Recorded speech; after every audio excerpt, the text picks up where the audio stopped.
که انشاءات نو در مساحت 20 صد زمین به استقبال 30 سالگی استقلالیت دولتی جمهوری تاجیکستان بنیاد می‌گردد. بینای نوی شعبه معارف سه‌آشانه بوده از 12 اتاق کاری و تالار برهوای مجلسی برای 90 نفر عبارت خواهد بود. سرور دولت محترم امام علی رحمان در جریان شناسایی با لایحه این انشاءات جهت انجام با صفت کارها و استفاده از محصولات اعلی صفت در رفت کارهای بنیادی به مسئولین دستور و هدایت‌های سودمند دادند. اطلاع داده شد که بینای نوی شعبه معارف ناحیه سنگوار با خرج 3.7 میلیون سومانی ساخته و با دستگاه و تجهیزات معاصر کار و فعالیت برای کارمندان جهازانیده می شود. امروز شکرانه از این وطن بهشت‌آسا و پیشوای معظم ملت میکنیم که در یک فضای صلح و آسایشتگی عمر به سر میبریم. مخصوصا غمخواری های حکومت جمهوری و پیشوای ملت بهر آباد و زیبا گردیدن وطن عزیزمان از مد نظر مردم دور نخواهد ماند. باعث خوشنودی و افتخار ما معارفچیان است که در مرکز ناحیه سنگ اساسی بینای شعبه معارف با تشبث سروری کشور گذاشته شد که این برای در آینده باز هم خوبتر و فعالتر کار نمودن ما معارفچیان مساعدت خواهد کرد که این یک تحفه ارزنده بخشیده به جشن 30 سالگی استقلالیت دولتی جمهوری تاجیکستان از جانب سروری کشور می باشد. مینداری اهل معارفچیان ناحیه را به حکومت جمهوری تاجیکستان می رسانیم و با یک باوری کامل گفتم میتوانم که بهر سزاوار پیشواز گرفتن جشن 30 سالگی استقلالیت دولتی جمهوری تاجیکستان، بهر تعلیم و تربیت نسل نورس و باز هم آباد و زیبا گردیدن تاجیکستان عزیزمان سهمی ارزنده میگذاریم. پیشوای ملت محترم امام علی رحمان پس از آغاز کارهای ساختمانی و شناسایی پرره با لایحه‌های بنای نوی کمیته اجرایی حزب خلقی دموکراتی تاجیکستان در ناحیه سنگوار و شعبه معارف این ناحیه به مسئولین و ساختمانچیان برای در مهلت معین گردیده به انجام رساندن کارها و توجه بیشتر دادن به انتخاب مسائل خوش صفت ساختمانی دستور و سپارش‌های سودمند دادند. اساسگزار صلح و وحدت ملی پیشوای ملت پرزیدنت جمهوری تاجیکستان محترم امام علی رحمان در ناحیه سنگوار از گوشه نمایشگاه کشاورزی دیدن نموده بینای مرکز سودای خنگاب را مورد بهره برداری قرار دادند.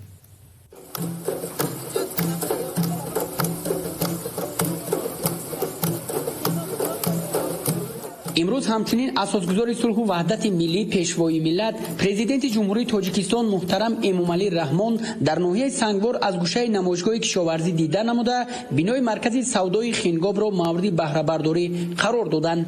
در نمایشگاه نمونه محصولات کشاورزی و هنرهای دستی که رسم و عنعنه‌های مردم کوهستان را تجسم می‌کردند به معرض گذاشته شد.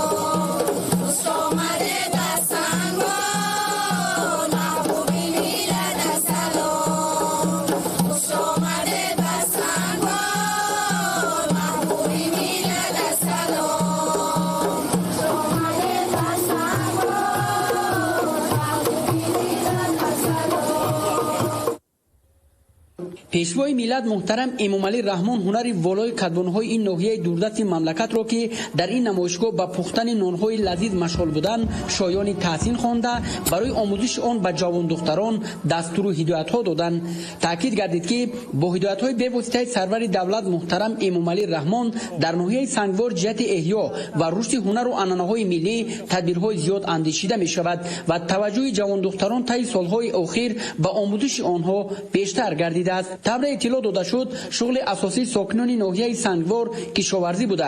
اهل زحمت همساله با وسع نمودن میدان زراعتی گوناگون و باغات میوه دهنده محصولات زیاد به دست میآورند و در تطبیق هدفهای استراتژی دولت و حکومت تاجیکستان تامین امنیت آذوقه‌واری سهم نظر است میگذارند. مقصوده با جشن وحدت ملی ما از قبیل محصولات خودروی جنگل رو برای نمایش تیار کردیم که از اونجا از اینها یکی میباشد مثل فرض کردیم پیاز برای انظور، خوچ، اولیچه جنگلی، زلال در اینجا با طرز نیم تیار و با طرز کنسرو کرده شده باشد که باز از قبل اینها گیاهای شفا بخش اینچنین رو چکری و تورون ما برای نمایش در اینجا تیار کردیم. هنرمندان ناحیه ما تصمیم گرفتند که برای رشد دهات سیاحی و هنرهای مردمی محصولات خود را در امروز نمایش پیشکش کنند. امروز ما باید که برای بهبودی، برای تنظیم و آرامی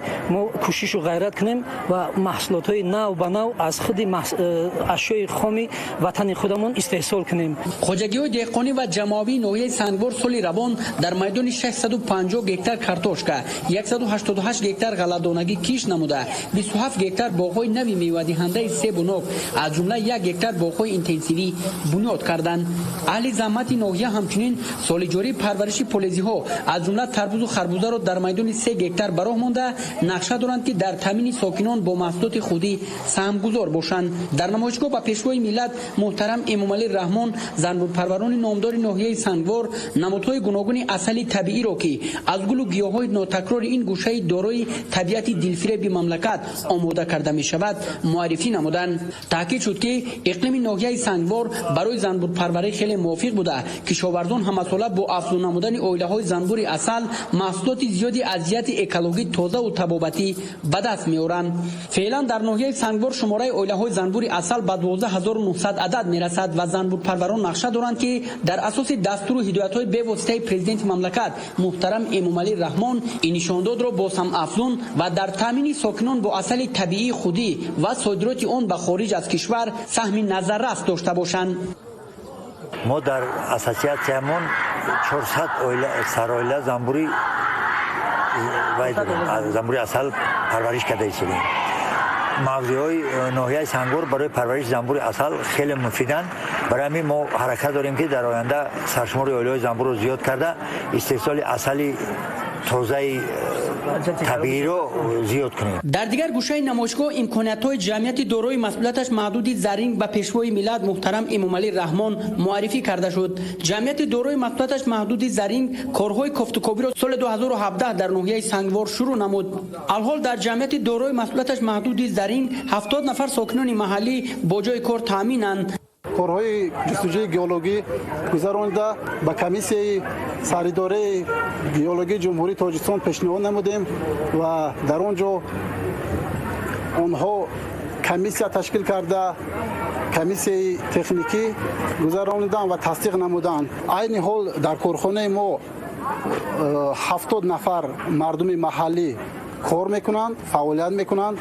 تا به امروز ما در آینده میخواهیم که تا 300 نفر مردم محلی رو با جای کاری پورا تامین نماییم و تا امروز جمعیت برای خریداری تکنیک‌های پراقتدار، یعنی از تکنیک‌های پراقتدار اکسکاواتور، بولدوزر تا 34 عدد همچون ماشین سبکرو خریداری نموده است و ما در آینده حرکت داریم. غیر از این کارهایی که گیولوژی، آموزش گیولوژی، باز کارهایی هستند که کارهای برای رشد инфраструктуры нахия. За последние 1,5 года нам удалось провести большой объем геологоразведочных работ, в результате чего мы поставили на баланс и утвердили в Госкомитете по запасам. Мы в будущем хотим еще наше предприятие больше раскрутить, которое будет благополучие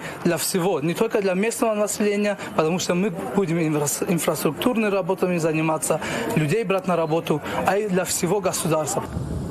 سرور دولت محترم امامعلی رحمان بعد بازدید از گوشه دسترنج کشاورزان کاردان و با تجربه ناحیه سنگوار مرکز سودای خینگاب را مورد بهره برداری قرار دادند. مرکز سودای خینگاب از 3 آشیانه عبارت بوده.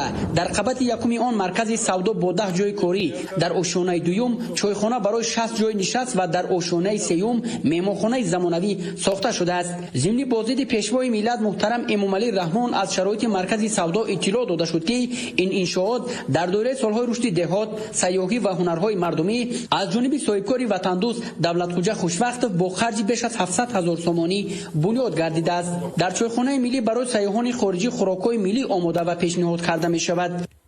در دایره دستور و هدایت‌های اساسگذار صلح و وحدت ملی پیشوای ملت تصمیم گرفتیم که در مرکز ناحیه بینای سه‌آشیانه عبارت از مرکز سودا، چایخانه، مهمانخانه بنیاد نمودیم. قبلا چنین انشاءات در این ناحیه وجود نداشت. ما همین انشاءات رو برای سیاحان به استفاده دادیم. باز نیت داریم که در مرکز ناحیه چنین انشاءات‌های هم خیلی زمانوی ساخته به استفاده دهیم. منتداری خود را با پیشوای معظم ملت جهت دستگیری ما صاحبکاران بیان می‌نمایم. حجره‌های مهمانخانه با تمام شرایط ضروری برای سیاحان داخلی و خارجی تامین می‌باشند. در مرکز سودای خنگاب در مجموع نزدیک 30 نفر ساکنان محلی با جای کار دائمی و معاش خوب تامین شدند. مساحت عمومی بنا 180 متر مربع را در بر گرفته در ساحل دریای خنگاب خیلی نظرروا به نظر می‌رسد. در اطراف بنا برای استراحت و فراغت مهمانان و سیاحان دو صحبت کرده با نقش و نگار ملی ساخته شده است. ناحیه سنگور دارای طبیعت زیبا و موضع‌های زیاد تاریخی و سیاحی بوده.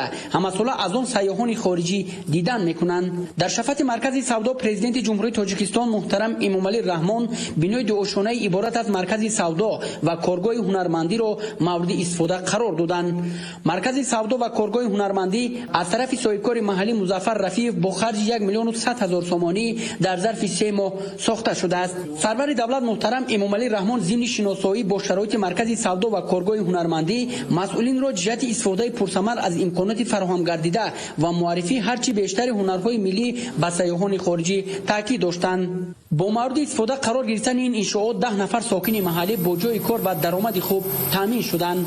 مساحت عمومی بنا 234 متر مربع را تشکیل داده تا خانه آن چون انبار نگهداری محصولات استفاده کرده می شود. در کارگاه هنرمندی فعلا 5 نفر هنرمندان ناحیه به فعالیت جلب گردیده با صنعت نوتکراری کنده‌کاری از چوب هر گونه اشیاء ضروری آماده و پیشنهاد خواهشمندان می گردد. پیشوای ملت محترم امامعلی رحمان پس از مورد استفاده قرار دادن مرکزهای خدمترسانی و صحبت با کارمندان و مسئولین انشاءاتی به استفاده داده شده را تحفه ارزنده دولت و حکومت تاجیکستان برای مردم ناحیه در روزهای تجلیل وحدت ملی ارزیابی کردند. اساسگذار صلح و وحدت ملی پیشوای ملت پرزیدنت جمهوری تاجیکستان محترم امامعلی رحمان در ناحیه سنگور با بریدن لنتای رمزی به فعالیت رسمی مرکز سودای دولتجان که از طرف صاحبکار وطنی خیرالله دولتوف در دایره اعلان سالهای 2019-2021 همچون سالهای رشد دهات، سیاحی و هنرهای مردمی ساخته شده است آغاز رسمی بخشیدند. اساسگذار صلح و وحدت ملی پیشوای ملت پرزیدنت جمهوری تاجیکستان محترم امامعلی رحمان در ناحیه سنگوار با بریدن لنتای رمزی با فعالیت رسمی مرکز سودای دولتجان که از طرف صاحبکار وطنی خیرالله دولتوف در دایره اعلان سالهای 2019-2021 همچون سالهای رشد دهات، سیاحی و هنرهای مردمی ساخته شده است آغاز رسمی بخشیدند.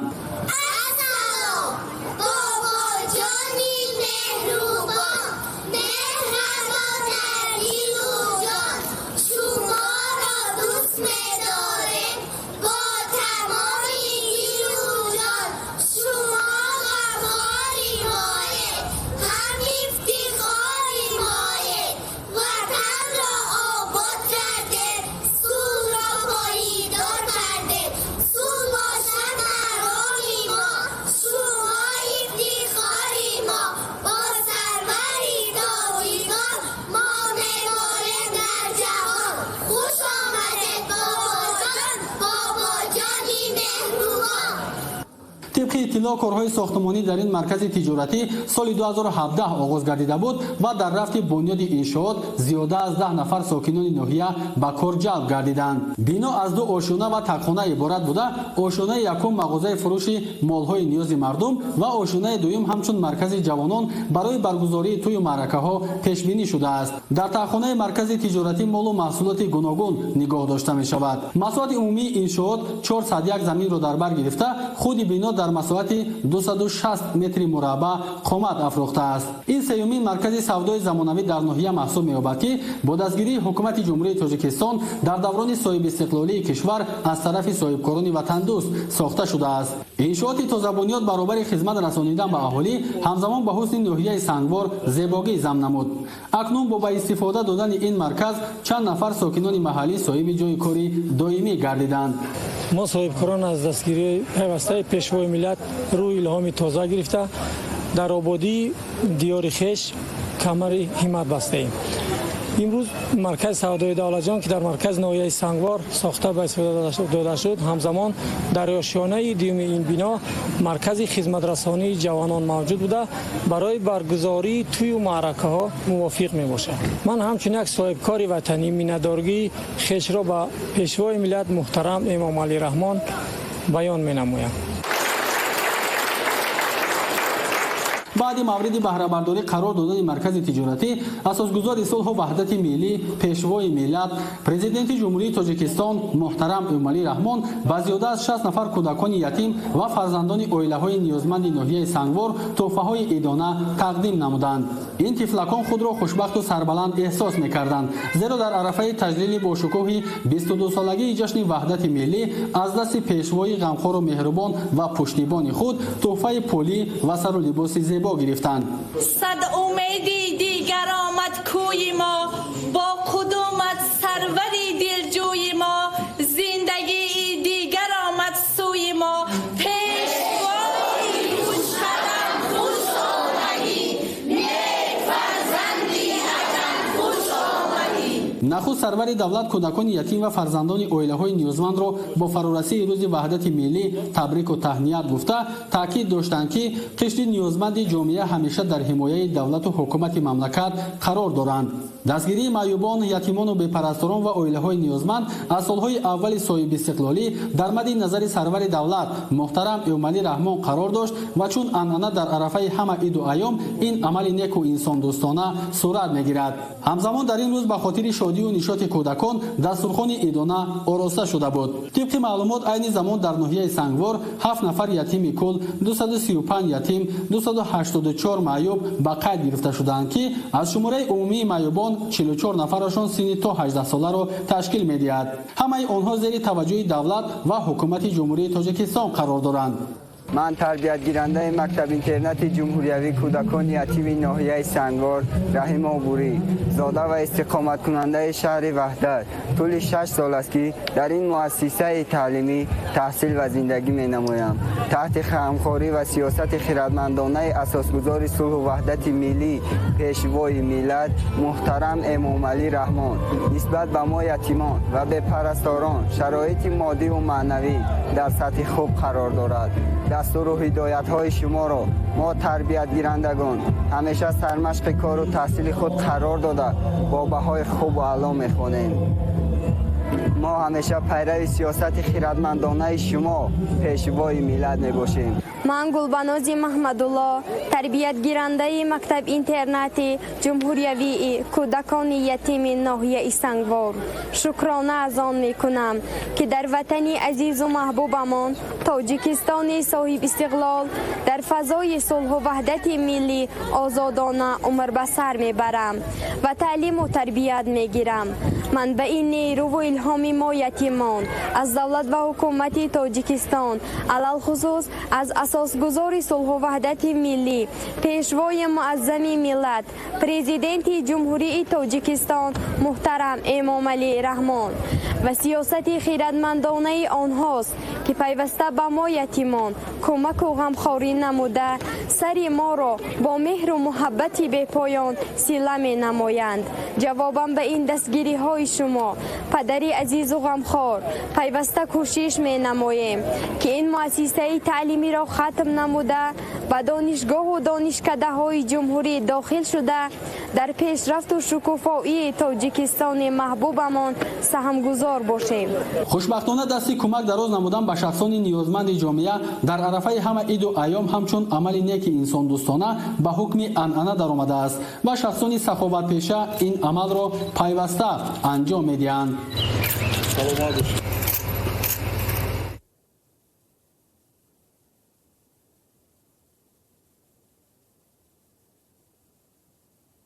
24 июни соли 2019 дар доираи сафари корӣ ба ноҳияи Сангвор асосгузори сулҳу ваҳдати миллӣ пешвои миллат президенти ҷумҳурии Тоҷикистон муҳтарам Эмомалӣ Раҳмон парчами давлатии Тоҷикистонро дар вазъияти тантанавӣ барафрохтанд.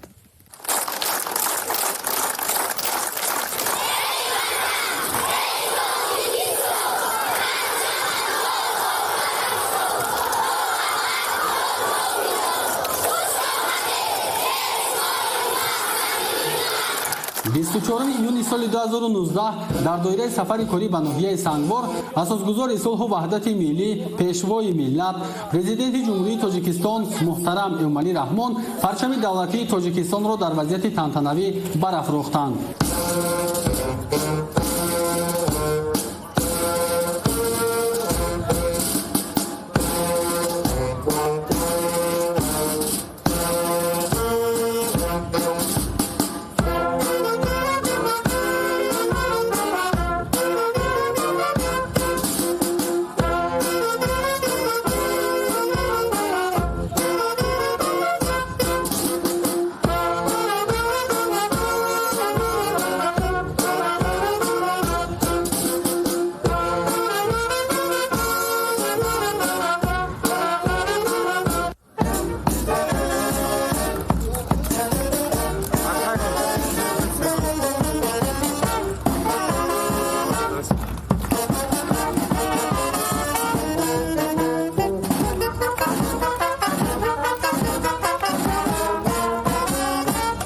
парчами давлатии ҷумҳурии Тоҷикистон дар маркази ноҳия дар назди бинои қасри фарҳанг бо садо додани суруди миллӣ ва иштироки доираи васеи сокинон парафшон карда шуд.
парчами давлатӣ бо баландии 50 метр дар доираи омодагиҳо ба таҷлили сазовори рӯзи ваҳдати миллӣ бунёд шудааст. паҳноии матои парчам 7 ва дарозияш 11 метрро ташкил намуда, атрофи он ба масоҳати 735 метри мураббаъ сафолакпӯш карда шудааст.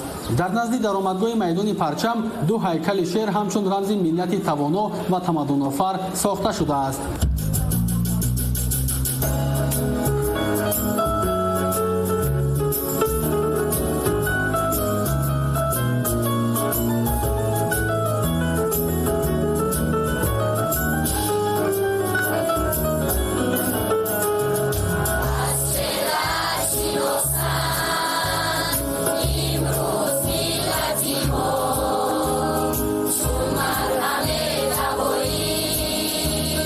Bye.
شرافت تشریف محترم جناب عالی امروز در مرکز ناحیه باغ پرچم ملی بنیاد گردیده در آن پرچم 50 متره در سمای صلح و دوستی شهرک زیبای سنگوار پرافشان گردید.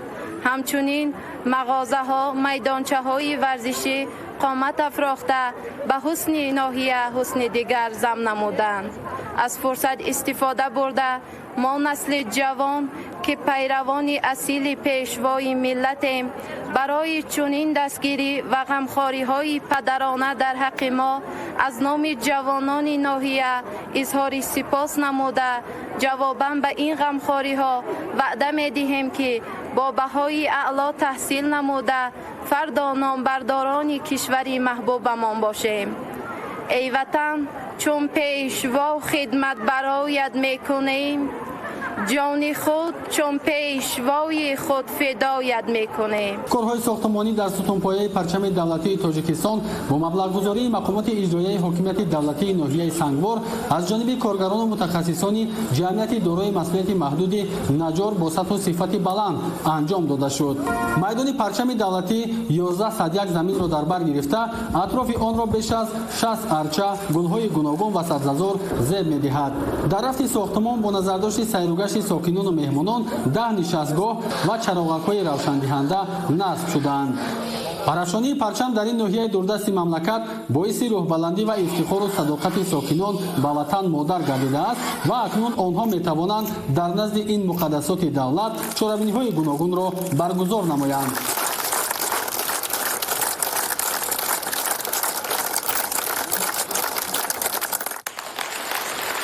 اساسگزار صلح و وحدت ملی پیشوای ملت پرزیدنت جمهوری تاجیکستان محترم امامعلی رحمان پس از افتتاح یک قطار انشاءات مهم در قصر فرهنگ ناحیه سنگوار با فعالان و ساکنان ناحیه ملاقات صمیمی دایر کردند.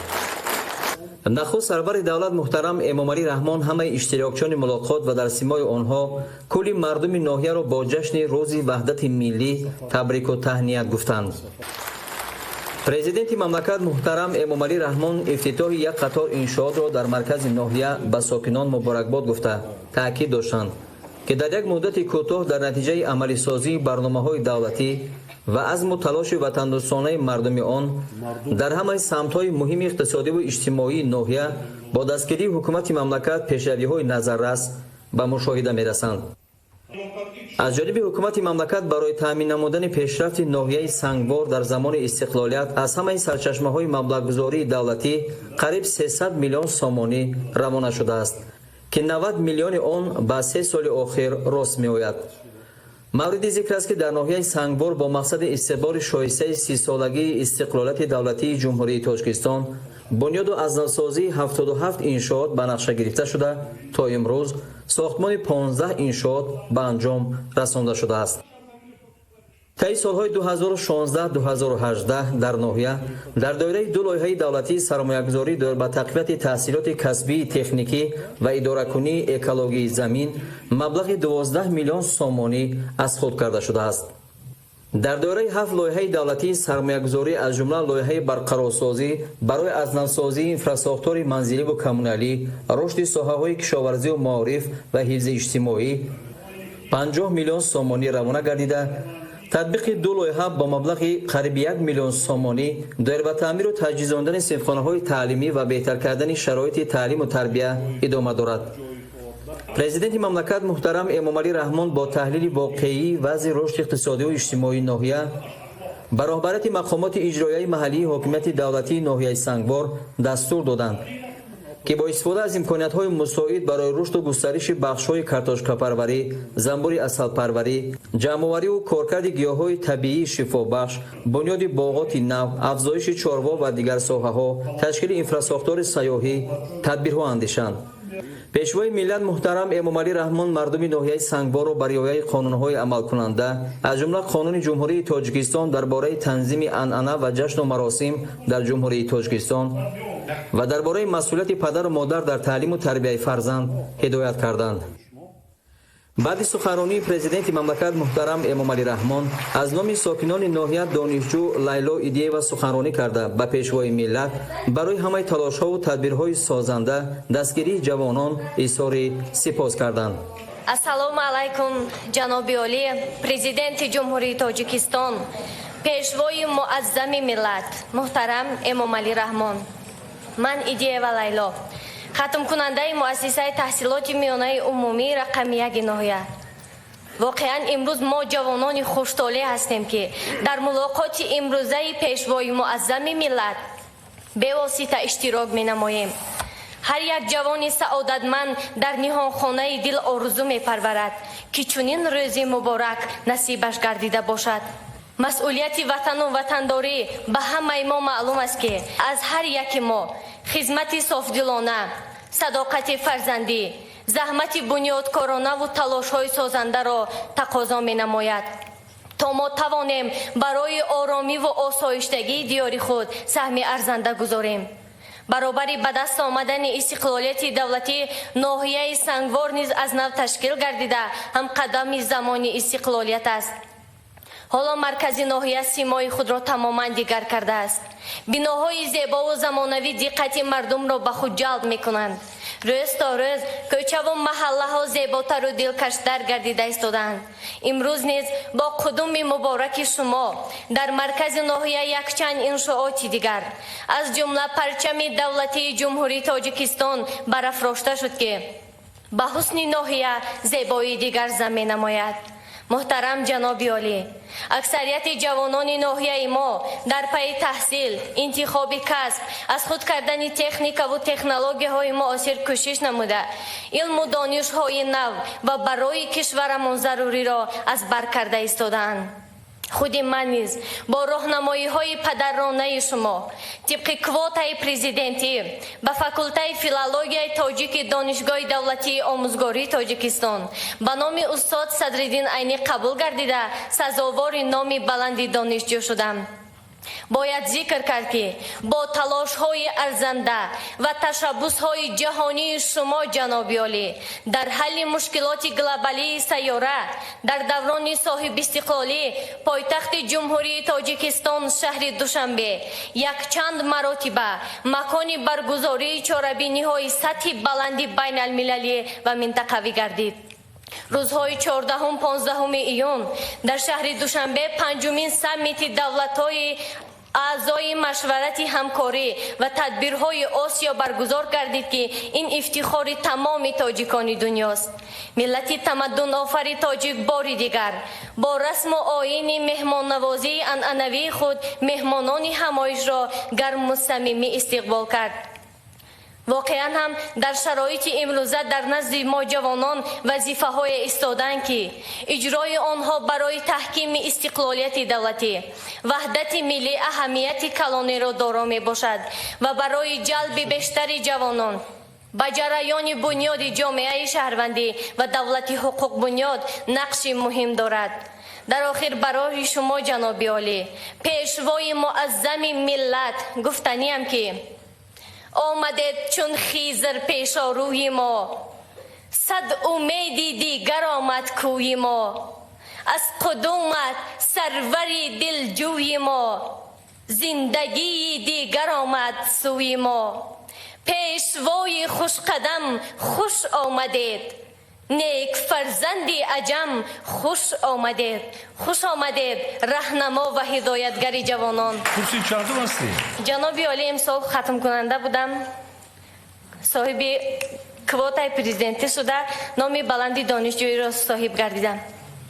امسال 11 را تمام کردی؟ بله. دانشجو شده در بله جناب عالی. برای خودت کسب هنر سواد در کن که زندگی ده محتاجی نکشی. هیچی که جای کارم که نیافتی فرزندان خودت تربیت میکنی. در عائله داری، روزها داری، سوادم در کار. ما تربیت میکنیم، ما نگاه میکنیم، ما کمک میکنیم، دستگیری میکنیم. حسن، آفرین، خان دختر جان، سلامت شد. شما السلام علیکم اساسیار صلح و وحدت ملی پیشوای معظم ملت پرزیدنت جمهوری تاجیکستان مردم ناحیه تهیلدر شما را دوست می‌دارند احترام می‌نمایند سیاست پیشگرفته شما را جانبداری می‌نمایند و همیشه در پهلوی شما می‌باشند محترم جناب عالی با کمال احترام خواهش می‌نمایم که تحفه مردم ناحیه تهیلدر را قبول کنند توفه نه پیشوازگیری خودش توفه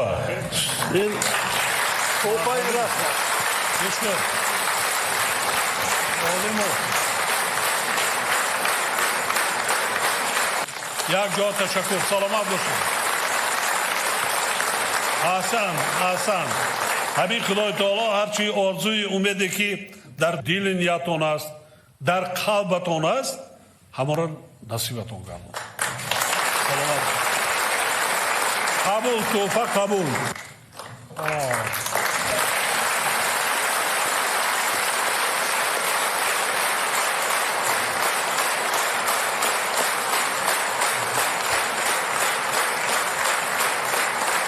سببگار خواندن من مادر من است پدرم نمیمان تنها میمونم مادرم گفت که از سن بچم هم کار میکنم گاوتم نگاه میکنم اوقاتم میپزم پشاکتم میشم همش میکنم بچم هم دابطه برواب خوند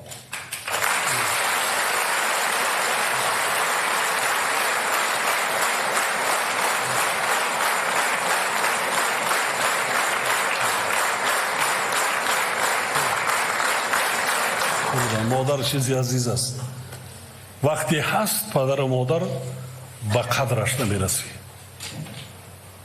هست من همین کردم با میگم هیچی نکردم برای چی همه چی دستم ده بود لیکن مادر من نگاه کردن نتونستم پدر من ساز نگاه کردن نتونستم برای چی حاضر میستم کودکان میگم نبیرو من نصیحت میکنم که شکرانه کنین مرا نگاه نکنین مادرتون نگاه کنین دعا بگیرین نگاه کنین همین است اما مادر دخل دارد کلان شدیم پدر و مادر رو وای میکنیم پیر شدی یک روز نیستیم بتونیم خبر میگیریم نه دعای نیکی پدر و مادر رو گرفتن نکن من 12 سال پدرم در بیستری در بیماری خانه نگاه بین کردم مادر من نگاه میکرد کلان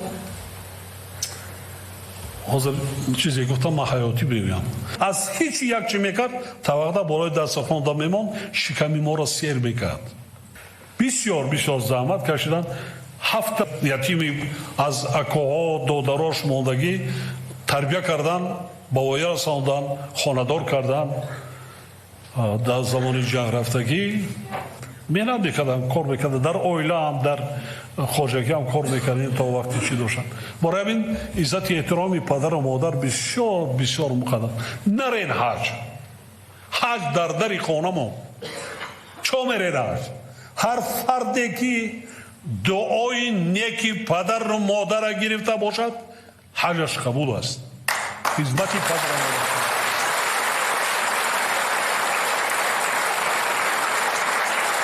کجا میریم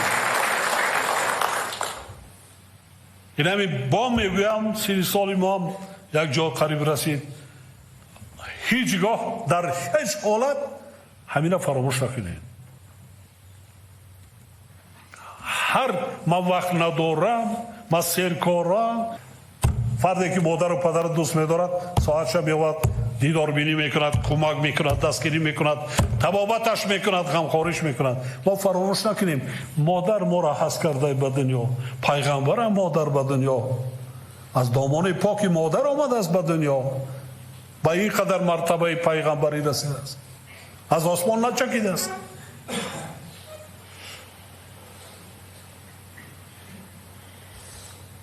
کردین توفه من بسیار زیبا و کرده است قریب اصل ای داشتن دست پنجه را بینید کار میکردن از مردم بسیار باید کار کردن سخت هیچی دنیا یگان چی نگفته است یگان چیزی نه تنگه و طلا و نکش یک چیزی فقیرانه وای داشتن صحبت وای میکردن دعا میدادن صحبتی هم خیلی گپ میزدن یک اکادمیک است مسئولیت‌ها وای میکردن و چه میخیل مادر خوب است سخنی که مادر به فرزند میگوید نه زنت میگوید نه دخترت میگوید نه پیسرت میگوید نه نبیره و عبیره اگه کسی دیگر با فرزند 100 برای مادرت باشد برای او تو کودکی تو فرزند هستی همین که سخنهای میگوید من نشیدم اون سخنهایی که من از مادر شنیدم میگوید برای منم نسبت به پدر و مادر بسیار اگر پدر و مادر نمیشید ما نبودیم در دنیا نبودیم سلامت باشید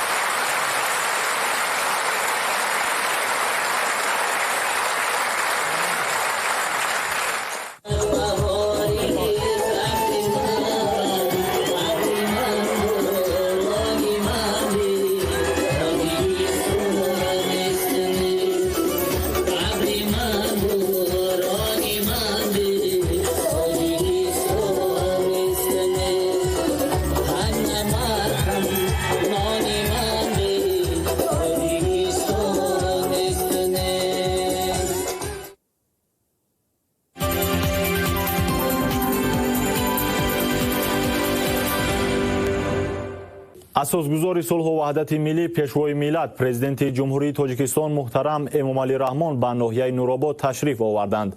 ساکنان کسب و کار گوناگون، سابقه‌داران، فعالان و شماره زیادی جوانان این ناحیه دوردست مملکت سرور دولت را گرم و صمیمی و با محبت بی اندازه پذیرایی نمودند. ملت پرزیدنت جمهوری تاجیکستان محترم امامعلی رحمان به ناحیه نورآباد تشریف آوردند. ساکنان کسب و کار گوناگون، سابقه‌داران، فعالان و شماره زیادی جوانان این ناحیه دوردست مملکت سرور دولت را گرم و صمیمی و با محبت بی اندازه پذیرایی نمودند.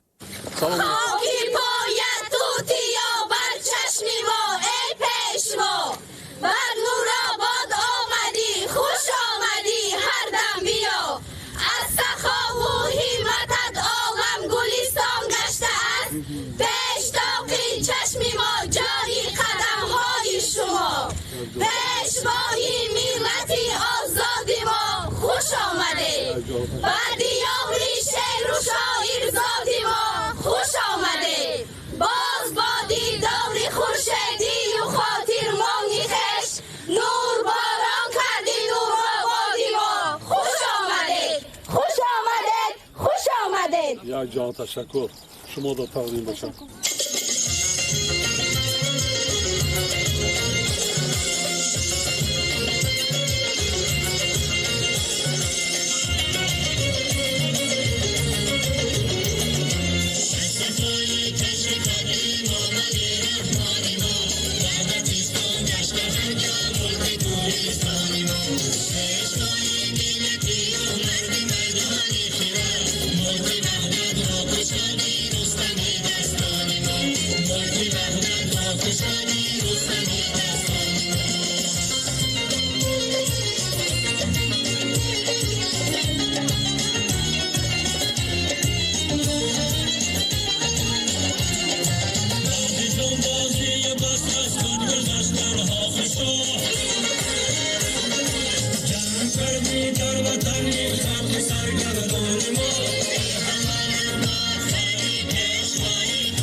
Posta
شاد اومده ای های پیشوایی از این سفر مبارک باشه های بخونه خود با دیلی باز اومده ای اوی محتابی شوه با شکراشی رو کنه اوی عمرود به تبو به دولتا پیرود کنه اوی خورشید برآمد و جهان بیگریب اوی ماننده که خورشید حق جهان گیرد کنه اوی ماننده که خورشید حق جهان گیرد کنه مشهوری جهان در این زمان در این جهان با امر خدای نازنینی لامکان های آمدی به ما صلح و امان صلح و امان بارک الله سرور سر بارک الله بارک الله سرور سر بارک الله امام علی و تنزی تو آباده بارک الله هر مرد گفتنی سخن آزاده بارک الله هر نقشه‌ای بندر اخدام بینه بارک الله اوی هر نقشه که برزیدی تو شد برباده بارک الله سرور صد بارک الله بارک الله سرور صد بارک الله نخست پیشوای ملت محترم امام علی رحمان در خوجگی نوبنیادی دهه خالیبک دهاتی خمدان که ایدانه آراسته شده بود با دستاوردهای مهنتی مردم این ناحیه خوشمنظره شناس شدند. به خاطر تشریف مهمانی عالی قدر در اینجا نمایشگاهی بزرگ و دامنه‌دار تشکیل کرده شد. дар намоишгоҳ сокинони ноҳия дастранҷи хеш аз қабили маҳсулоти нонӣ, намунаи кандакорию оҳангарӣ, ҳосили зироати кишоварзӣ, гулу гиёҳҳои табиии шифобахш ва ғайраро ки бо меҳнати ҳалол ва заҳмати зиёд ба даст омадаанд ба маъраз гузоштанд.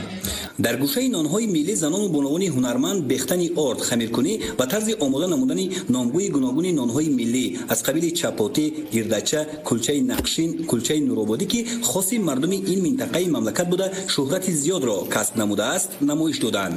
дар ин ҷо барои омода намудани ҳар як намуд нони миллӣ бо усули аҷдодӣ танури алоҳида гузошта шуда, инчунин дар дигар қисмат маҳсулоти нонӣ ба намоиш гузошта шуд.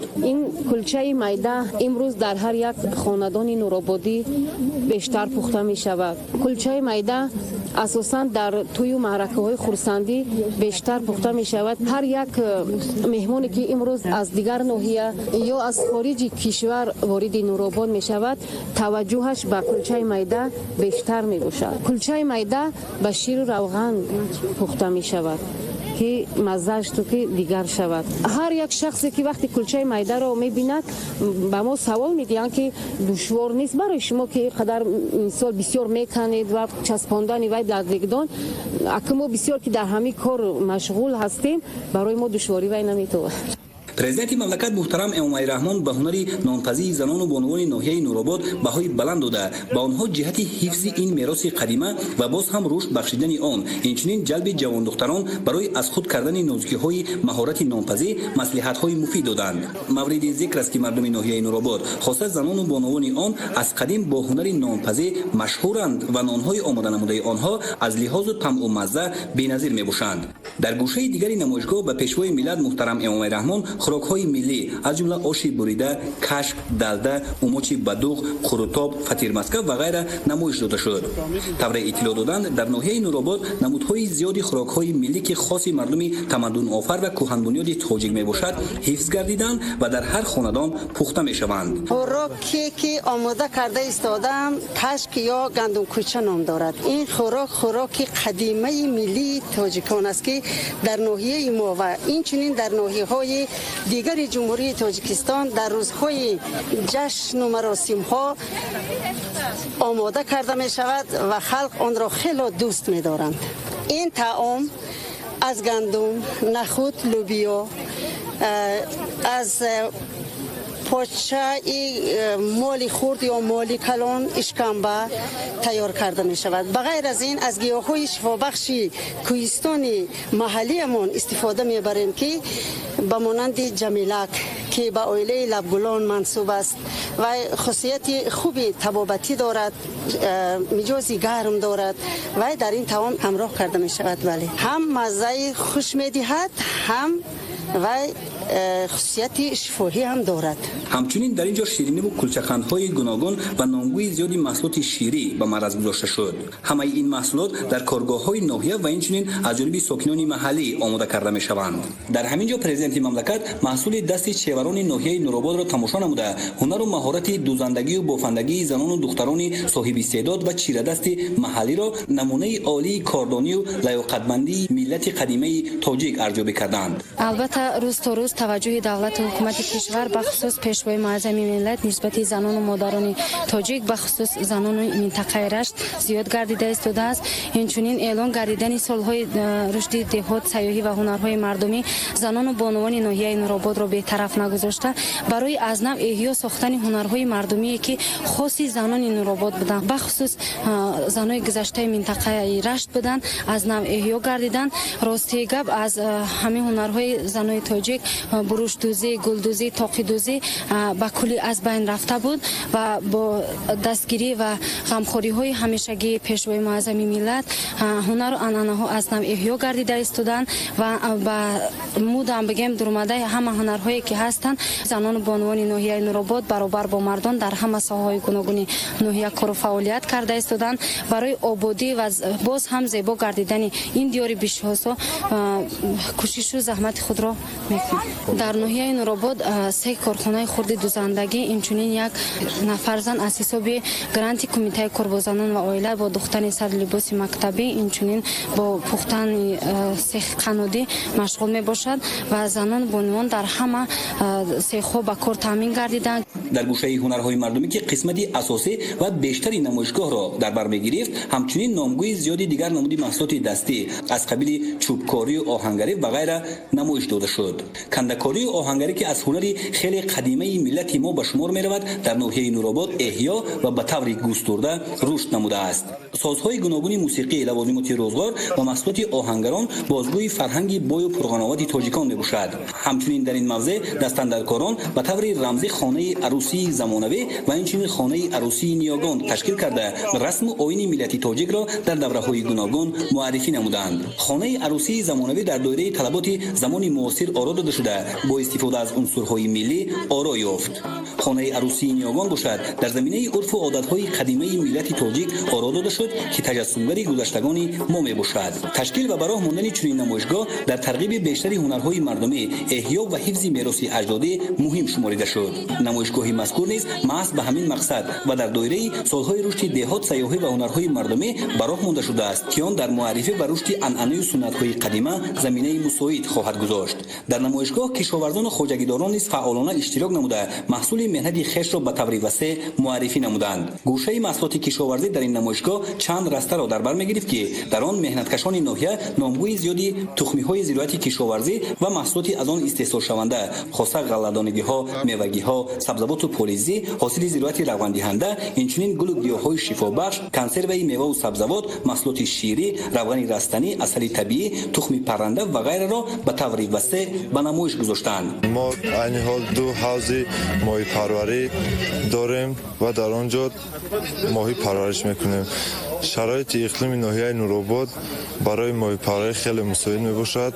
мо дар оянда нақша дорем ки чунин хоҷагиҳоро зиёд намоем ва ҳавзҳои зиёд созем. айни ҳон дар ҳудуди ноҳия 4 хоҷагии моҳипарварӣ фаъолият мекунад ки 7 гектар ҳавзҳои моҳӣ ташкил медиҳад. танҳо дар ҳудуди ҷамоати Иззатуллоҳ Алимов дар хоҷагии моҳипарварии мо 12000 моҳӣ парвариш меёбад. маҷмӯан дар ин гӯшаи намоишгоҳ беш аз 30 намуд маҳсулот муаррифӣ гардид. ба пешвои миллат муҳтарам Эмомалӣ Раҳмон иттилоъ доданд ки дар ноҳияи Нуробод 3180 гектар замини корам мавҷуд аст ва қариб ҳама намуди зироати кишоварзӣ кишту парвариш карда мешавад. соли равон кишоварзон бо мусоид омадани обу ҳаво кишти полезӣ аз ҷумла харбуза ва тарбузро низ ба роҳ мондаанд. майдони боғу тогзор бошад дар ноҳия 370 гектарро ташкил медиҳад. сарвари давлат ба маҳсули дасти кишоварзон баҳои баланд дода ба онҳо барои боз ҳам бештар рушд додани соҳа тавсияву маслиҳатҳои муфид доданд. бо дастгирӣ бевосита асосгузори сулҳу ваҳдати миллӣ пешвои муаззами миллатмон президент ҷумҳурии Тоҷикистон муҳтарам Эмомалӣ Раҳмон паррандапарварони ҷумҳурӣ аз андоз ва боҷи гумрукӣ ҳамаи намуд озод шуданд. дар ин ҷамъ соҳибкорои ноҳияи Нурободам бо як илҳоми нек ба паррандапарварӣ шурӯъ намуданд.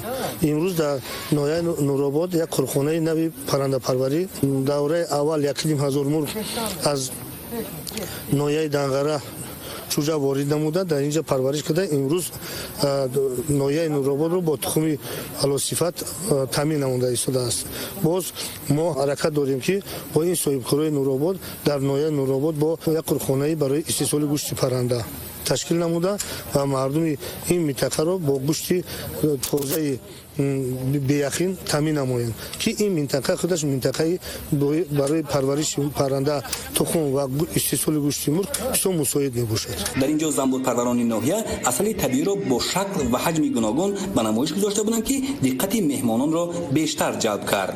тибқи маълумот имрӯз дар ноҳияи Нуробод 10542 оилаи занбури асал парвариш карда мешавад ва дар соли 2018 дар хоҷагиҳои занбурпарварӣ 125 тонна асали табиӣ дорои сифати баланд истеҳсол карда шудааст. корхонаи мо соли 2016 фаъолият шурӯъ кард ва дар ифтитоҳи корхонаи мо пешвои муаззами миллат иштирок карданд ва онҳо корхонаи моро кушода карданд. аз соли 2016 то ба ин ҷониб корхонаи мо фаъолият дорад. корхонаи мо ба истеҳсоли маҳсулотҳои ширӣ аз он ҷумла қаймоқ, ҷурғот, сметана, кефир, қурут,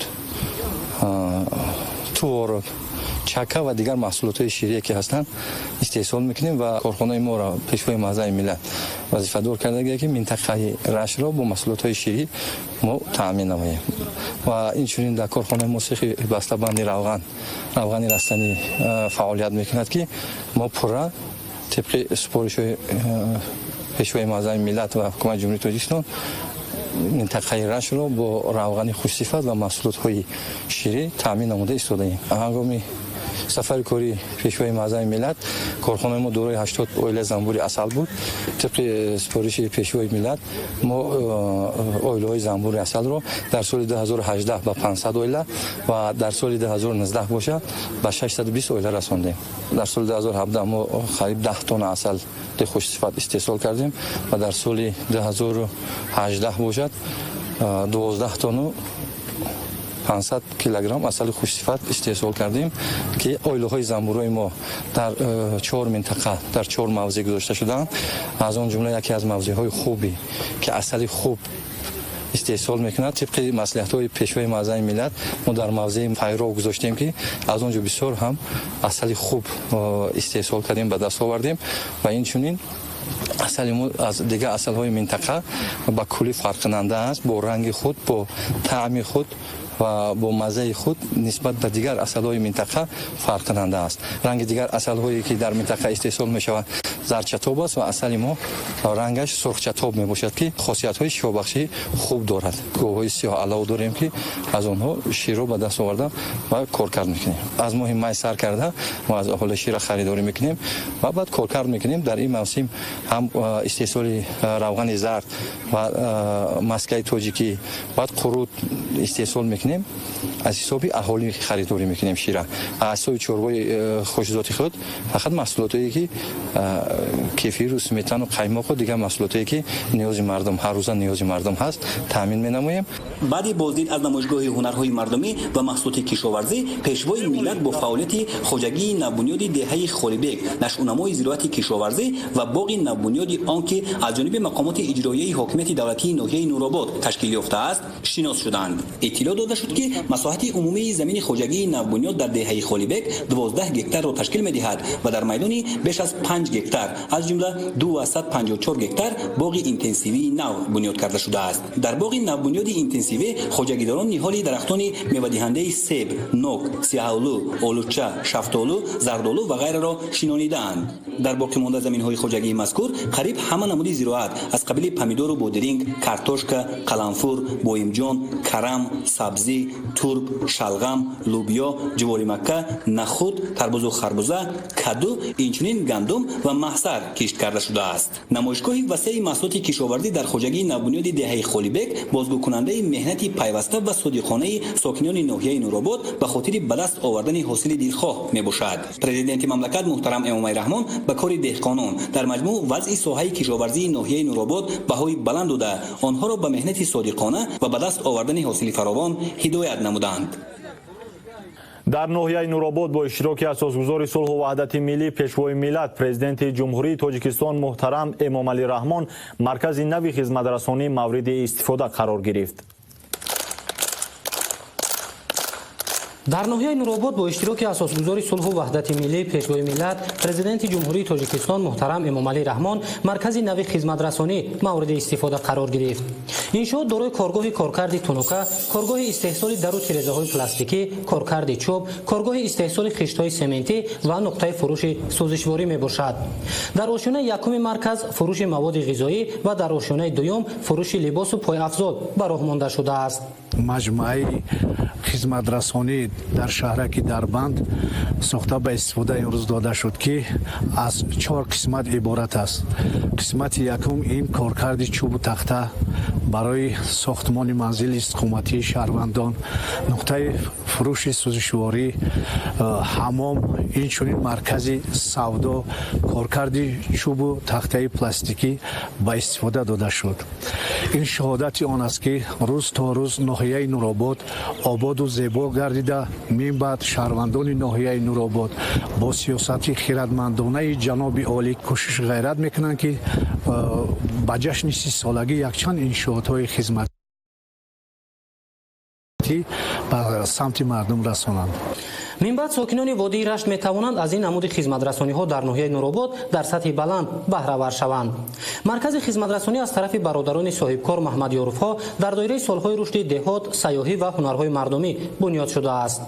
пешвои миллат муҳтарам Эмомалӣ Раҳмон бо ёдоварӣ аз дастгириву таваҷҷӯҳи доимии ҳукумати ҷумҳурии Тоҷикистон нисбат ба фаъолияти соҳибкорӣ бунёди иншоотро барои қонеъсозии талабот ба ин намуди хизматрасониҳо муҳим арзёбӣ карданд. ҳукумати ҷумҳурии Тоҷикистон имрӯз мо соҳибкоронро пайваста дастгирӣ мекунад. ҳама ин дастгириҳое ки буданд, мо дар ноҳияи Нуробод як муаҷмӯаи калони хизматрасониро ба истифода додем ки дар инҷо 50 нафар бо ҷойи кор таъмин шуданд. корҳои сохтмонӣ дар иншоот соли 2017 оғоз гардида дар рӯзҳои таҷлили ҷашни ваҳдати миллӣ мавриди баҳрабардорӣ қарор гирифт. бунёди иншооти хизматрасонӣ дар заминаи дастгириҳои ҳукумати мамлакат сурат гирифта дар доираи амалишавии ҳадафҳо ҷиҳати ба шуғли доимӣ фаро гирифтани аҳолӣ 50 нафар ба ҷойи кор таъмин шуданд. масоҳати умумии бино 3462 метри мураббаъро ташкил медиҳад.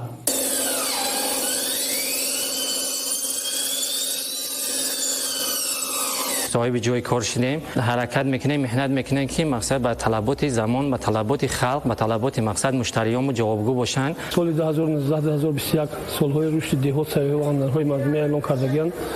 ما همین هنرهای مردمی هم میخواهیم که زیادتر سعی دیم پیشکش مردم خود و سیاحانی که از دیگر جامعه پیشنهاد کنیم. ҳамзамон дар ҳамин ҷо хони идона ороста шуда аз тарафи пешвои миллат муҳтарам Эмомалӣ Раҳмон ба зиёда аз 50 нафар ятимони кул чун анъанаи неки аҷдодӣ тӯҳфаҳои идона тақдим карда шуд. ин тадбири муҳим дар рӯзҳои таҷлил аз ҷашни ваҳдати миллӣ хушҳолии наврасони бо амри тақдир ятиммондаро афзун намуд. пешвои миллат муҳтарам Эмомалӣ Раҳмон дастгирии ятимону оилаҳои ниёзмандро дар сиёсати иҷтимоии ҳукумати ҷумҳурии Тоҷикистон махсус таъкид намуданд. ятимону оилаҳои ниёзманд дар арафаи ҳар як ҷашну маросим ҳавасманд гардонида мешаванд. дар доираи сафари корӣ ба ноҳияҳои минтақаи рашт асосгузори сулҳу ваҳдати миллӣ пешвои миллат президенти ҷумҳурии Тоҷикистон муҳтарам Эмомалӣ Раҳмон дар маҳаллаи панҷуми шаҳраки дар банди ноҳияи Нуробод маркази савдо ва хизматрасонӣ ба номи Абубакрро дар вазъияти тантанавӣ мавриди баҳрабардорӣ қарор доданд. бар Нуробод нури раҳмон омадӣ, тоҷу даври авли Сомон омадӣ, пайки файзу нусрату хайру сахо, раҳкушои ҷону ҷонон омадӣ. қудуми мубораки шуморо муҳтарам пешвои муаззами миллат ба ин гӯшаи зебоманзари Тоҷикистони азиз Нурободи нурафшон сидқан хайрамақдам мегӯем. нури дида тоҷи сар омадӣ, хуш омадӣ эй пешво бар диёри нурбори халқи мо. саломат бошед.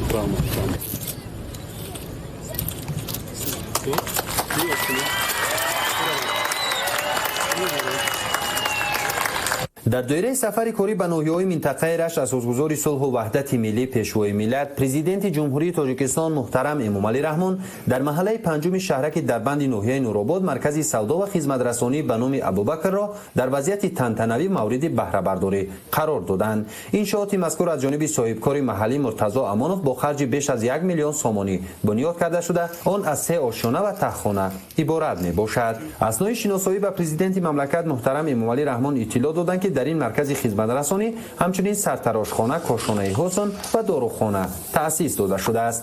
масоҳати умумии бинои мазкур 850 метри мураббаъро ташкил дода он дар масоҳати 0.5 гектар қитъа замин бунёд гардидааст. бо ифтитоҳи он дар баробари таъмини 11 нафар аз сокинони ноҳия бо ҷойи кори доимӣ ҳамзамон имкон фароҳам гардид ки аҳолӣ маводи мавриди ниёзи аввалро аз ин маркази хизматрасонӣ харидорӣ намоянд, зеро дар он тамоми маводи ғизоӣ ва либоса мавҷуд мебошад. ман Бунавша Ҷонибек, сокини ноҳияи Нуробод мебошам. бо шукргузор ва дастгириҳои ҳамешагии пешвои миллат имрӯз дар маркази ноҳия аз ҷониби соҳибкори ватандӯст Хуршед Амонов яке аз марказҳои бузургтарини савдо ба истифода дода шудааст.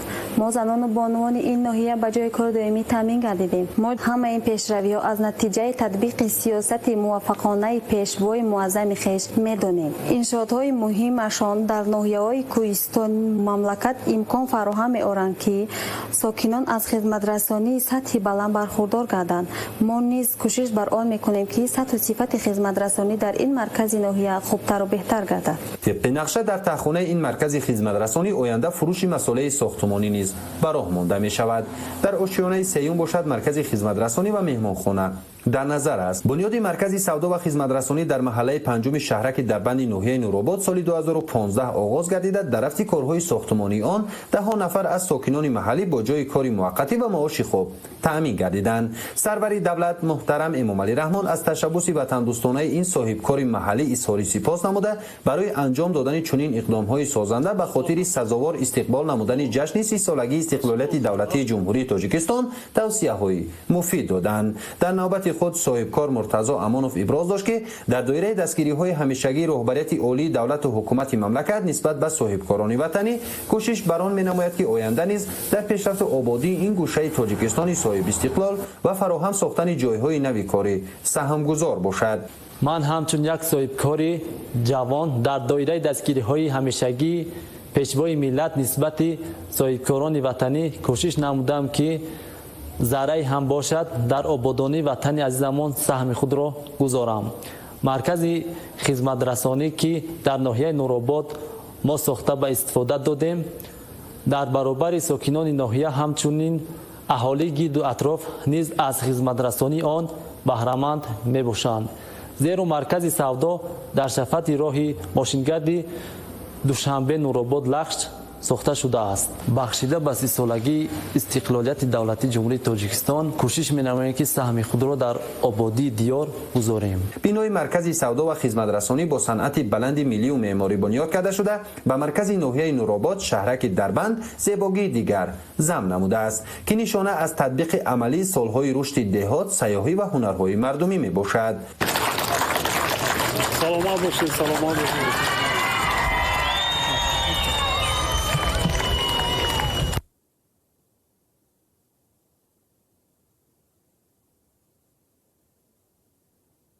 روز 24 ایون سال جاری اساسگذار صلح و وحدت ملی پیشوای ملت پرزیدنت جمهوری تاجیکستان محترم امامعلی رحمان در ناحیه نورآباد بینای کارخانه فرعی دولتی خواجگی منزلی و کمونالی را مورد بهره برداری قرار داده با شرایط آن از نزدیک آشنا شدند.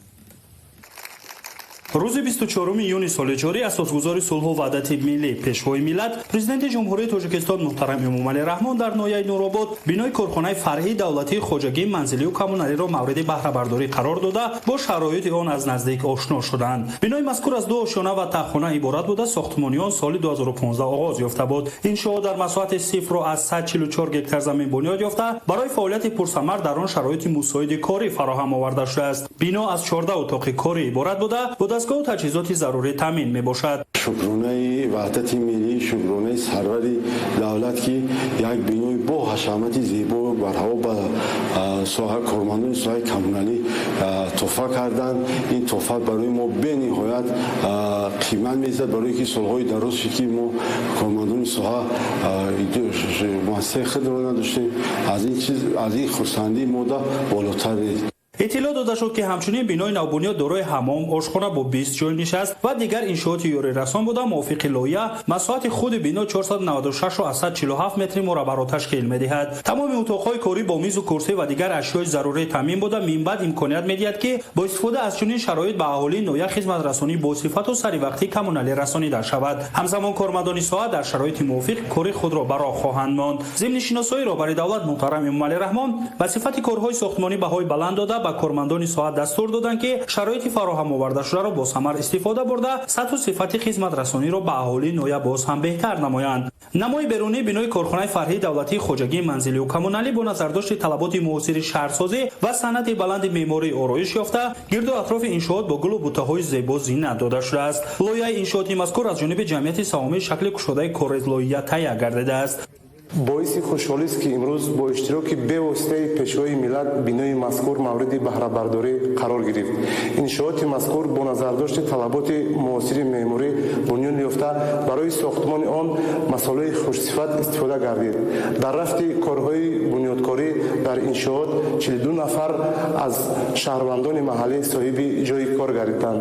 боварӣ дорем ки бинои мазкур солиёни зиёд ба мардуми ноҳияи нуробод ва кормандони корхонаи мазкур хизмат мерасонад. кормандони корхонаи фаръии давлатии хоҷагии манзилию коммуналӣ дар ноҳияи нуробод ба пешвои миллат муҳтарам эмомалӣ раҳмон барои чунин як тӯҳфаи арзанда дар арафаи таҷлили рӯзи ваҳдати миллӣ изҳори миннатдорӣ намуданд. асосгузори сулҳу ваҳдати миллӣ пешвои миллат президенти ҷумҳурии тоҷикистон муҳтарам эмомалӣ раҳмон дар доираи сафари корӣ ба водии рашт дар ноҳияи нуробод марҳилаи якуми роҳи марказии шаҳраки дарбандро ифтитоҳ намуда ба марҳилаи дуюми корҳои сохтмонӣ дар иншооти мазкур оғоз бахшиданд. имрӯз ҳамчунин асосгузори сулҳу ваҳдати миллӣ пешвои миллат президенти ҷумҳурии тоҷикистон муҳтарам эмомалӣ раҳмон дар доираи сафари корӣ ба водии рашт дар ноҳияи нуробод марҳилаи якуми роҳи марказии шаҳраки дарбандро ифтитоҳ намуда ба марҳилаи дуюми корҳои сохтмонӣ дар иншооти мазкур оғоз бахшиданд. тавре иттилоъ дода шуд, роҳи мазкур дар марҳилаи аввал бо дарозии 1,1 километр бунёд ёфта корҳои сохтмонӣ бо назардошти стандартҳои ҷаҳонии роҳсозӣ анҷом дода шудааст. паҳнои роҳ 15 метро дар бар гирифта бо хатҳои ҳаракати нақлиёт аз ду самт таъмин мебошад. ҳамчунин роҳ бо 100 адад аломати огоҳкунанда таъмин шуда барои убури пиёдагардон дар нуқтаҳои алоҳида мавзеъҳои пиёдагузар бунёд ёфтааст. зимнишиносои ба сарвари давлат муҳтарам эмомалӣ раҳмон иттилоъ доданд ки дар доираи корҳои сохтмонӣ ҳамчунин дар масоҳати 5400 метри мураббаъ роҳҳои пиёдагард пур аз сафолакпӯшӣ карда шуд. дар ин масир барои истироҳати шаҳрвандон 10 адад нишастгоҳ насб шуда ҷиҳати таъмини тозагӣ пиёдараҳ бо 10 қуттии партову партоӣ низ таъмин мебошад.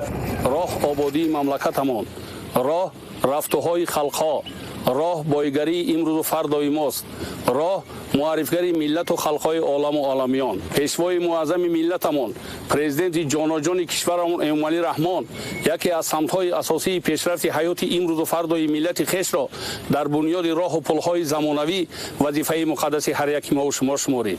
роҳи марказии шаҳраки дарбанд аз ҷониби муассисаи давлатии мудирияти минтақаи зериобшавандаи нерӯгоҳи барқиёбии Роҳун бунёд ёфта, корҳои сохтмонии он моҳи марти соли ҷорӣ бо ҷалби 40 мутахассис оғоз ёфта буд. дар ин давра корҳо аз рӯи стандартҳои роҳсозӣ анҷом ёфта мушкилоти авории шаҳрак ва гирду атрофро ҷиҳати рафтуҳои бемамоният бартараф намуд. анам қитъаи роҳе ки мо шумо мебинем дар ҳолати на он қадар хуб қарор доштанд.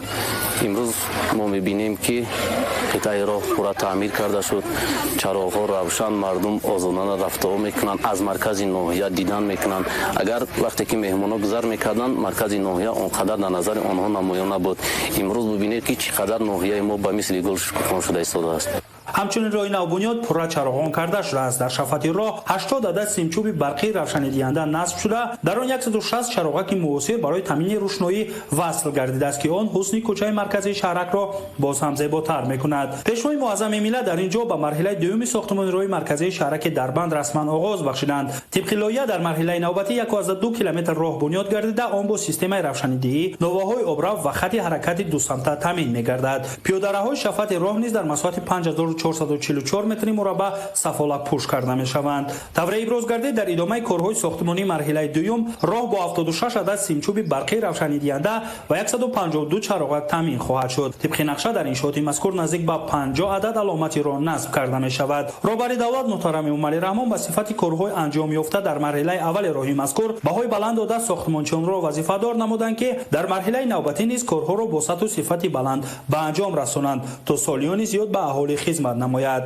қобил ба тазаккур аст ки бунёди роҳи марказии шаҳраки дарбанд ва оғози марҳилаи дуюми корҳои сохтмонӣ идомаи тадбирҳои созандагӣ дар ҳудуди ин шаҳраки тозабунёд буда, дар доираи дастуру супоришҳои пешвои миллат муҳтарам эмомалӣ раҳмон барои баланд бардоштани сатҳу сифати зиндагии мардум ва дастрасии саривақтӣ ба хизматрасониҳои гуногун дар ин ҷо дигар корҳои ободонӣ аз қабили кашидани хатҳои иловагӣ, таъмини оби нӯшокӣ ва корез, барқ, сохтмони ҳафзи обгирӣ, бунёди муассисаҳои таълимӣ миёнаву касбӣ дар назар дошта шудааст.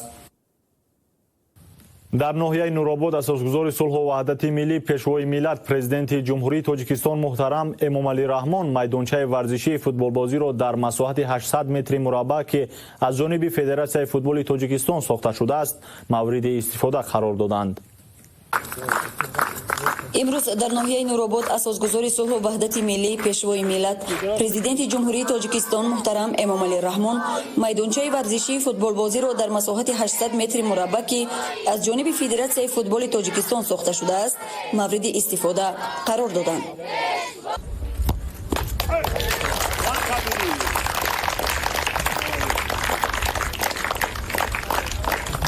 дар асоси дастури супоришҳои асосгузори сулҳу ваҳдати миллӣ пешвои муаззами миллат президенти ҷумҳурии тоҷикистон муҳтарам эмомалӣ раҳмон аз ҷониби роҳбарияти федератсияи футболи тоҷикистон дар тамоми манотиқи ҷумҳурии тоҷикистон майдончаҳои варзиши футбол сохта ба истифода дода шудааст.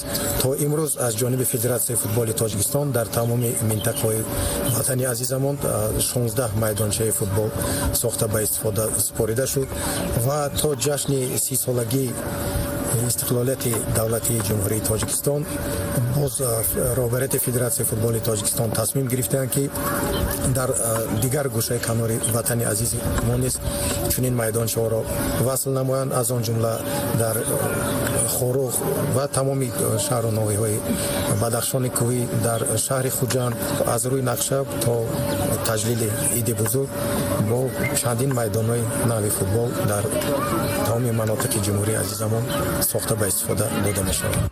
корҳои сохтмонӣ дар иншооти варзишӣ моҳи майи соли ҷорӣ бо ҷалби сокинони маҳаллӣ оғоз гардида моҳи июни соли 2019 ба анҷом расид. насли хушбахти даврони истиқлолем ки тӯли 7 сол мешавад дар мактаби варзишии ҷавонону наврасони ноҳияи нуробод машқу тамрин мекунам.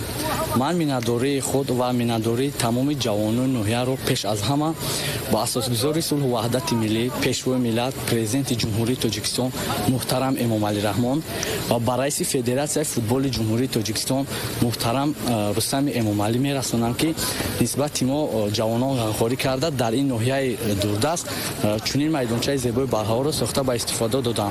ин барои мо ҷавонон хеле хуб аст ки мо дар вақтҳои холӣ вақти худро сарф накарда дар ин майдонча ба футболбозӣ машғул мешавем. хотиррасон бояд намуд ки соли 2014 соли оммавигардонии футбол дар тоҷикистон эълон гардида буд ва дар ин замина то имрӯз дар тамоми қаламрави мамлакат толору марказҳои муосири варзишӣ муҷаҳҳаз бо тамоми дастгоҳу таҷҳизоти муосир машқу тамрин барои солимии ҷомеа бо шароиту имкониятҳои фароҳам оварда шудааст. ман ҳамчун як духтари даврони истиқлолият шукрона аз он мекунам ки дар ватани осудаву зебо умр ба сар бурда истодаам. ман миннатдории худро аввалан аз номи худам аз номи ҷавондухтарони ноҳияи нуробод ба пешвои муаззами миллат муҳтарам эмомалӣ раҳмон мерасонам, чунки барои мо ҷавондухтарон чунин як шароитҳои зеборо барои мо фароҳам оварда истодаанд. мо ҷавондухтарони ноҳияи нуробод ҳам боз дар вақтҳои бекориамон ба футболбозӣ ба волейболбозӣ ба варзиш машғул мешавем, чунки дар ноҳияи дурдасти мо ҳама шароитҳо барои варзиш барои ҷавондухтарон با تذکیری و توجه پیشوای معظم ملت محترم امامعلی رحمان فراهم آورده شده است. баъди мавриди истифода қарор додани майдончаи нави футболбозӣ дар ноҳияи нуробод сарвари давлат муҳтарам эмомалӣ раҳмон таъкид доштанд ки сохта ба истифода додани чунин майдончаҳои варзишӣ дар қаламрави мамлакат дар солҳои рушди деҳот сайёҳӣ ва ҳунарҳои мардумӣ тӯҳфаи арзишманде аст барои ҷавонони худогоҳ ва насли ояндаи тоҷик. тӯли 5 сол аст ки дар мактаби варзишии ноҳияи нуробод тамрин мекунам ва ман миннатдории худро ба президенти ҷумҳурии тоҷикистон муҳтарам эмомалӣ раҳмон мерасонам ки барои мо ҷавонон ва наврасон чунин майдончаи барҳавои барои футболбозон сохта ба истифода додам. ваъда медиҳам ки футболбози хуб шида дар оянда парчами тоҷикистонро баланд мебардорам. пешвои миллат муҳтарам эмомалӣ раҳмон изҳори боварӣ намуданд ки футбол дар тоҷикистон оянда метавонад муаррифгари кишвар дар арсаи олам гардад, зеро барои рушди он дар тамоми гӯшаю канори ҷумҳурӣ шароити зарурӣ муҳайё гардидааст. хуршедаи наҷмиддин, аюби маҳмурод, убайдуллои саидвалӣ аз ноҳияи нуробод. асосгузори сулҳу ваҳдати миллӣ пешвои миллат президенти ҷумҳурии тоҷикистон муҳтарам эмомалӣ раҳмон пас аз ифтитоҳи як қатори иншооти муҳим бо роҳбарону фаъолон ва сокинони ноҳияи нуробод мулоқоти самимӣ доир карданд.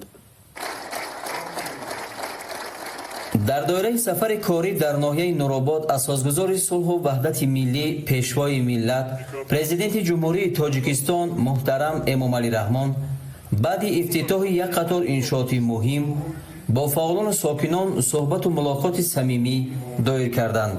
پرزیدنت مملکت محترم امامعلی رحمان از استقبال گرمی مردم ناحیه، جانبداری آنها از سیاست سازنده حکومت جمهوری تاجیکستان اظهار سپاس کرده. همه اشتراکچیان ملاقات را با جشن روز وحدت ملی تبریک و تهنیت گفتند. سرور دولت تاکید داشتند که حکومت کشور هنوز از روزهای اول صاحب استقلالی به پیشرفت ناحیه‌های دوردست کوهستان از جمله ناحیه نورآباد اهمیت خاص ظاهر نموده برای رشد اقتصادی و اجتماعی و آبادگردانیدن آن از حساب همه سرچشمه‌های مبلغ گذاری قریب 1.1 میلیارد سومانی از جمله تنها در 3 سال اخیر 225 میلیون سومانی روانه کرده است. در زمان صاحب استقلالی در قلمرو ناحیه به مبلغ عمومی 509 میلیون سومانی 12 لایحه دولتی سرمایه‌گذاری عملی شده. حالا تطبیق 3 لایحه دیگر ادامه دارد. در دایره لایحه‌های عمل کننده بناهای 8 مؤسسه تحصیلات میانه عمومی دهه‌های یخچ، سبزی قدم و حسندره ساخته با اشیا و تجهیزات مکتبی مجهز گردانده شدند. طی سال‌های صاحب استقلالی در ناحیه نورآباد از حساب همه منبع‌های مبلغ‌گذاری 60 بنای اساسی و بناهای علاوگی مؤسسه‌های تعلیمی برای قریب 15000 جای نشست از نوسازی گردیده. عین حال ساختمان و از نوسازی 8 بنای نوی تعلیمی برای 2000 جای نشست ادامه دارد. حالا برنامه رشد اجتماعی و اقتصادی ناحیه برای سال‌های 2018-2020 عملی شده ایستاده است که در دوره آن تطبیق 202 لایحه با ارزش عمومی 182 میلیون سومانی پیش بینی گردیده است.